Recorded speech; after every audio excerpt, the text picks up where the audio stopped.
almost a year in the making creating this Workshopped It for Shadow Beast series, book number 2, Reclaim. I workshopped the first book in the Shadow Beast series, Rejected by Jaymin, all the way back in May of 2021. And it's my 3rd most watched video on this channel. You guys love werewolf stories with strong, sassy female leads, and Jaymin provides both those things. If you haven't seen my Workshopped It on book 1, Rejected, you can look at it here, and if you don't feel like it, don't worry. It's not going to come into play very heavily, and when it does, I'll go ahead and give you the important details.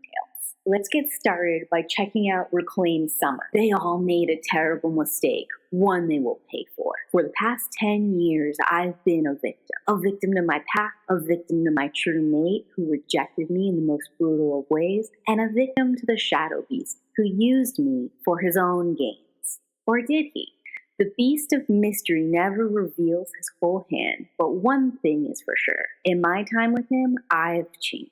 Now I will no longer walk the path dictated by the powerful men in my life. Never again will I let my strength be taken from me. I must evolve or die. And we all know with a choice like that, there's really only one answer. So this is probably like the 2nd time I've ever read this summary. Upon rereading Reclaimed, this summary is more accurate to what the book is about than my perceptions going in from Rejected. And it's kind of like a mixed bag. On one side, it's like, great, Jaymin can make a summary that's accurate and honest to the content. On the other side, it's kind of like a negative because I should be able to go from book 1, Rejected, into book 2 and have a good idea of what I'm getting based off of what I've already read. Let's dive into the good elements of this series. Jaymin obviously had a plan when she wrote book 1, Rejected, and it continues to pay off here in book 2, Reclaim. I mentioned this in my first Workshopped It, but it bears repeating. Jaymin is a great author.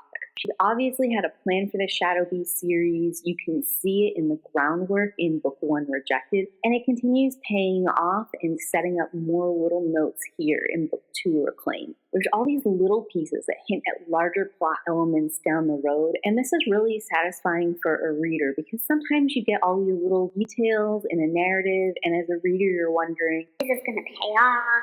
Why am I being told this information? And for later for it to come to play and mean something makes it feel like the author respected your time. Authors don't always treat readers like they're intelligent people capable of retaining little details from one book to another. And I just really appreciate that extra little bit that Jaymin showed us. If you were paying attention, if you retained that information, you were rewarded later. Mera's character, still awesome in this book. Mera is a sassy, fun firecracker. She's confident and she's powerful in all the right ways. And she still maintains this element of vulnerability and wounds from past trauma. She's a little bit unsure about her place next to the Shadow Beast. She's still trying to figure out what it means to have friends or allegiances or a found pack. And Jaymin has done a great job balancing this self-confident, go my own way, decisive Mera with a Mera who is experiencing something new in her life and isn't completely sure how to respond to it. This book has great use of first-person narrative. We know how Mera is feeling. We know what she's thinking and why she's thinking it. We can see directly the little actions or gestures that different characters make that she pulls away from or that she thinks is like a rejection of her, and we can be there in that moment and feel that with her as a character. Or if we were using like a 3rd person, sometimes the things that Mera interprets as rejection or Mera interprets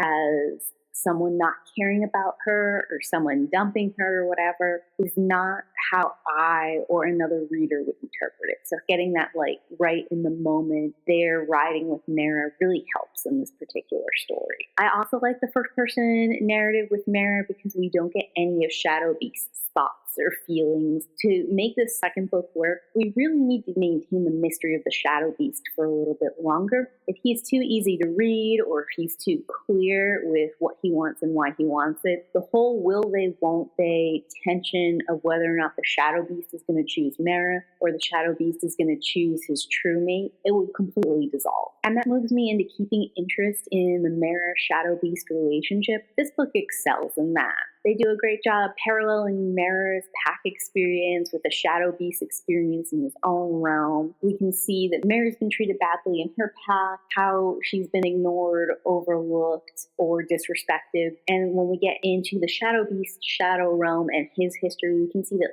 there are some similar life experiences in his background too. The same way that Mera can't let go of her past, she can't seem to quite get over how her old pack treated her. She keeps coming back to them and revisiting that hurt and trying to figure out why they did this to her. You see the same kind of stuck on it feeling from the Shadow Beast, how they pushed him out of the Shadow Realm, how he can get vengeance for that, how he can come back on top and kind of show them all. Spoilers here, guys. Spoilers starting here and going forward. But another element that I thought was really clever is how both the Shadow Beast and Mera are kind of Danny's children in different ways. Danny is actually directing the Shadow Beast's mother, and she also in some ways had a hand in Mera coming into play.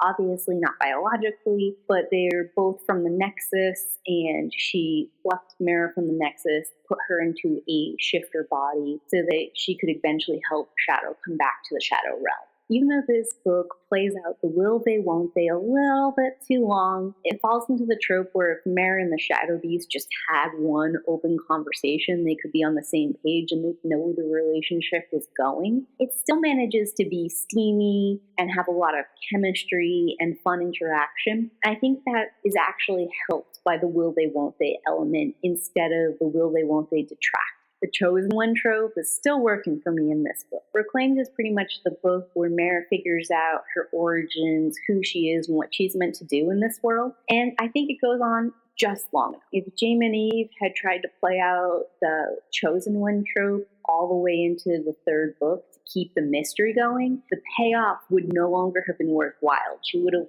extended our goodwill and our leeway too far. So revealing here in book 2 is perfect, and I'm still loving the fantasy world building in Reclaim. I think the fantasy world building is best showcased here in book 2 because we spend most of our time in the Shadow Realm. We learn a lot about how the Shadow Realm works or doesn't work. Historically, it looked this one way. Now that we're finally in the Shadow Realm, we can see a lot of drastic changes have happened. The realm seems to be in the decline. And if this realm collapses on itself, it will start a cascade effect that will destroy all the other different worlds and realms, including Earth. So it feels like there's a lot at stake for us to maintain the Shadow Realm, get Shadow back on the throne so he can fix things. Let's hop into those needs improvement elements. I do think the stakes for Mera specifically need to be worked out. They were great in book 1, Rejected. Here in book 2, it flounders a little bit because it's sort of well, what is Mera really doing? Is she trying to figure out who she is? Is she trying to go after the Shadow Beast? I couldn't quite make heads or tails of what her goal was and what was blocking her. Reclaim's kind of about Mera addressing her own personal insecurities, and because of that, she waffles a lot. Questions that Mera has to deal with, and because she's not confident in herself or her position, she doesn't really feel like she knows exactly how she fits in, and she's not confident moving forward without knowing that information. There's just not stakes. There's a lot of uncertainty, and you can feel that in the book. There's not this driving narrative that keeps pushing me forward. You sit in that uncertainty, and it makes the reader not sure really what the goal is. Also, Reclaim kind of muddies up the exploration of the true mates concept. In book 1, Rejected, we were doing a lot to explain the concept, explain its ideal and why people want it, and also explain its reality and how it's not as shiny and clean as maybe we all thought it was. Here, I'm not really sure what we're doing with the True Mates thing or why it's still part of the book series. In fact, part of me kind of thinks this whole series would be better without it. Yeah, the rejection of Mera's true mate is what hurts her enough to touch the Shadow Realm and summon the Shadow Beast. But it sort of starts to feel like that's not enough. Maybe we could have come up with some other thing that would have hurt Mera enough to reach out to the Shadow Realm, and then we wouldn't have to deal with all this True Mates baggage. It's just not playing out well right now. We're not really exploring the elements that were interesting in book 1, and some of the things that are playing out here in Reclaimed are making me question some other aspects and the value of it. You know, the genre convention for the rejected true mate story is really to give readers one of two things: a revenge / just desserts kind of story where the rejecter regrets their decision, or it's like a hopeful story about finding love and happiness outside of a societal convention. Neither Rejected nor Reclaim gives us any of that. So I'm not sure why we're in this rejected true mate saga. Originally, book 1, Rejected, set up a societal standard, pointed out its flaws, and established Mera as an outsider. But to what end? How do we interpret the Shadow Beast's decision to pair his shifters up as true mates? And what does it mean that Mera is a bad fit for her true mate? And how are we meant to read the Shadow Beast's relationship with his own true mate, a woman who is responsible for the worst thing that's ever happened to Shadow? Though she's excused for being under a crystal's influence, we have to think about that too. Like, is this story just trying to tell us that all predestined forms of love or prearranged forms of romance are bad? Is that the goal? I feel like that wasn't even really a point to talking about whether or not an arranged relationship is not as good as a chosen relationship, because most people already believe that. It would be way more interesting to do the reverse, promote the benefits of a prearranged relationship versus one you choose yourself, because that's the thing that would buck up against societal convention in our own society. The real world sense of place still needs a lot of work. Thankfully, we don't spend a lot of time here in the real world. I've got a solution. I'm going to set the story in Flagstaff, Arizona.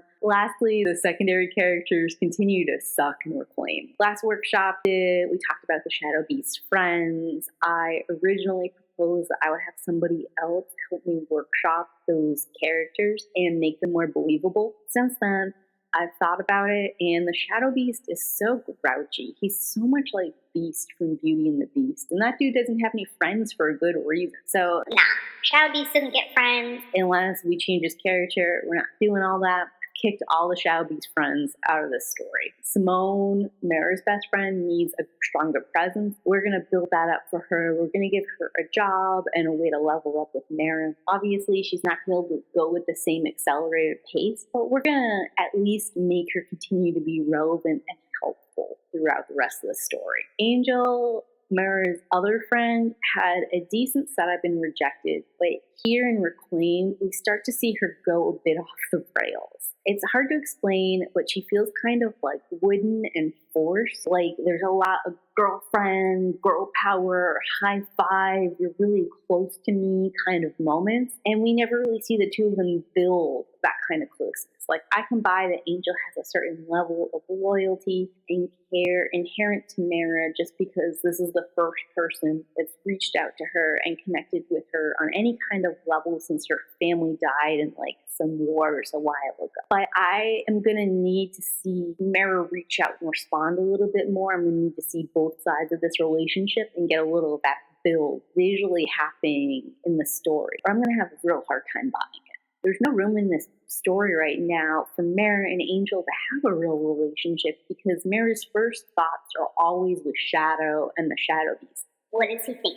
What does he feel? Does he notice me? How is he responding to this thing that happened to me? Sometimes she needs to think about Angel first, or her and Angel need to have some kind of like forced interaction or relationship. There is a moment in this story where Mera ends up getting a mist companion, I guess is the best thing to call it. And this mist companion she calls Midnight, and it's supposed to like parallel the Shadow Beast having a mist companion that Mera calls Inky. And I think we'd be better served to get rid of Midnight, and some of the bonding scenes that are happening between Mera and Midnight can go away and make more space for Mera and Angel to bond, and also make more space for Angel to give important information or to help Mera out in ways that right now Midnight is doing. And I really think between erasing Midnight, giving some of that to Angel and some of that to Simone, and also pulling back a little bit on Shadow Beast, like I don't think it's good that Mera is so boy crazy. She should be more concerned about her friends and people that she's definitely going to still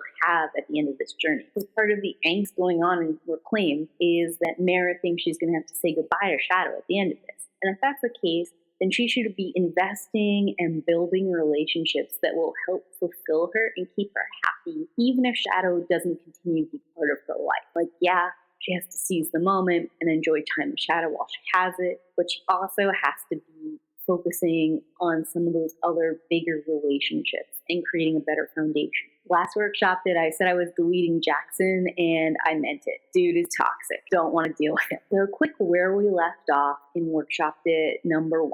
I gave Simone a little bit more character. So now she has a stutter and she's clumsy. These two things combined have made the other werewolves in the area kind of reject her and make fun of her because of the way they make fun of Mera and they make fun of Simone. That's why those two people became good friends and kind of bonded. And it's also sort of explains why Simone has such loyalty to Mera, because really she's the only person that accepts Simone as the person that she is. Also, in my version of Rejected, Angel ends up taking Mera back to the Tauren path so she can see Simone and make sure that she's okay. When that happens, Simone and Mera are going to exchange some information. Simone's parents are sort of higher ranked in this werewolf pack, and she's going to use that to get access to like some magical books and texts. And from there, I think I'm going to have Simone able to do like some basic rituals and learn some basic magic knowledge and lore. Some of the explanations that Midnight gives Mera can come from Simone. Also, Simone can do some basic magic, and with Mera's help,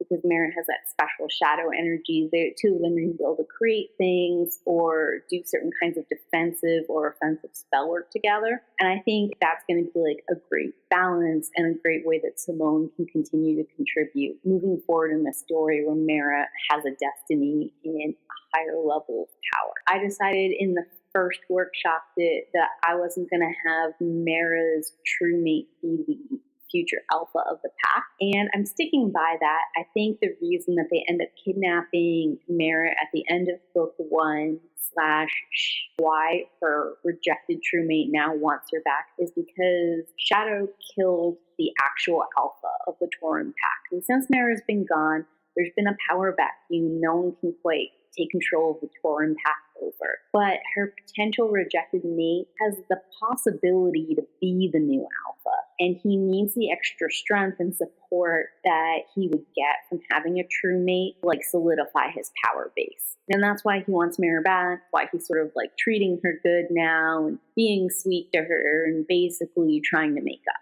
It probably seems silly even mentioning Mera's rejected other mate, but this whole premise of him being sweet to her, wanting her back, needing her to solidify his power base is going to be necessary for my workshop at book 3. We're going to set it up now in the beginning of book 2 because I neglected doing it over in workshop at number 1, and I don't want to make the same mistake twice. I know that Simone has all this magic stuff I gave her. She's going to try to send Mera back to the library when Mera arrives there. She's not going to be able to. The same energy that's blocking Shadow from getting to Mera is also going to block Simone, and Simone is going to need to do some more research to figure out exactly how to get around it. We've already kind of established that the Shadowlands are the ones that do all the major travel, which is why Angel can't use any kind of power to get to Mera. I do think where book 1 Rejected and book 2 Reclaim decided to cut it off was bad. I understand in series it's pretty common to have a cliffhanger ending, and as I've aged and mellowed a little bit on the topic, I even sort of like appreciate the art of a good cliffhanger.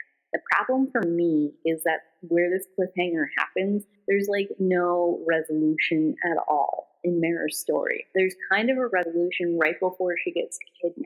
You know, she's made a little bit of headway with Shadow, things are looking up for her, and then suddenly she's kidnapped and taken back to the Tauren path. Right after the face-off with Shadow, there's another opportunity with a little bit of resolution, because we get a moment where we see that Shadow seems to have tenderness and protectiveness towards Mera. It sort of indicates that some of these feelings that Mera has for Shadow, he is also starting to reciprocate on. And then like he finds out the door to the Shadow Realm is open, he literally just drops Mera on the floor and leaves. That might actually be a better emotional beat to leave us off on. Shadow has chosen his past over his potential future with Mera. Then book 2 can open up with Mera literally on the ground and Angel and Simone next to her, sort of picking up those pieces. They have a moment where all 3 of them can bond as a unit, talk about how even if Shadow doesn't care about Mera or Shadow's going to leave Mera, they're not going to. They care more about her than anything else that's going on in the world, and that her goals are their goals, they're a team, yada yada, a little bit of exposition. It just becomes a moment where all 3 of them get to bond, and it also could be a moment where we sort of set up all of their roles. So like Angel is going to stick with Mera, go with her, be her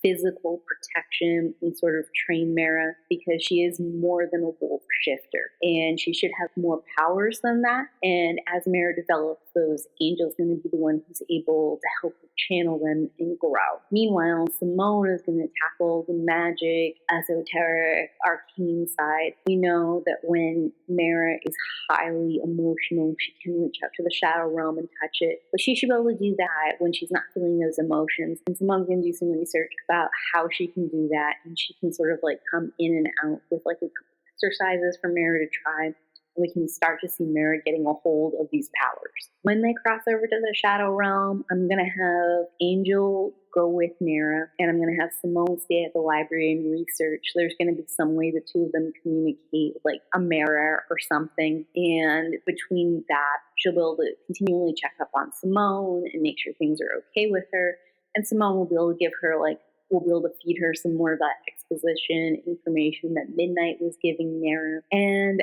at night or in early mornings or sometime like that, Angel is going to be waking Mera up earlier and giving her some training, get like some of that forced time in between the 2 of them where they can bond and learn together, and we can see Mera's skills like build in this way. I think the only thing that I've seriously changed is probably how the end confrontation can come about, because the whole like stone situation is a product of Shadow's friends. We can still use the stone as a corrupting force for Shadow's mate. It can be something that Simone was researching as something that was missing in the Fae realm. I guess in book 1, instead of Who's His Face telling Mera that he's missing a stone, we can see when they go to the fairy realm that there's like an area where a stone is missing, like on a wall or whatever, and it can stick out to Mera as something important. She can tell Simone about it. Simone can have the research on hand, and she can kind of like identify it and tell Mera what's going on that way. And then pretty much everything can play out as it already has, instead